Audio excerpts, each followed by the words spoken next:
বহাগ বহাগ মানে কুলিৰ মাত, বহাগ মানে গছে বনে সেউজীয়া পাত, বহাগ মানে নাচনি আৰু বিহুৱাৰ তত নাথাকে গাত। অসমীয়া জাতিটোৰ অন্যতম উৎসৱ বহাগ বিহু। বহাগ বিহু আহি আছে।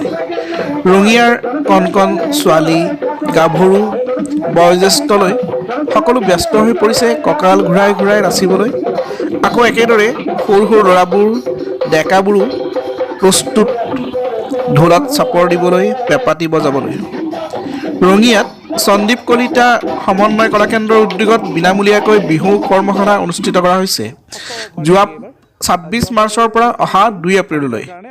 এই কৰ্মশালাত প্ৰায় ২৫২ জন প্ৰশিক্ষাৰ্থীয়ে যোগদান কৰে। ল'ৰা ছোৱালী আহিছে, গতিকে মই ধন্যবাদ জ্ঞাপন কৰিছোঁ অভিভাৱকসকলকো।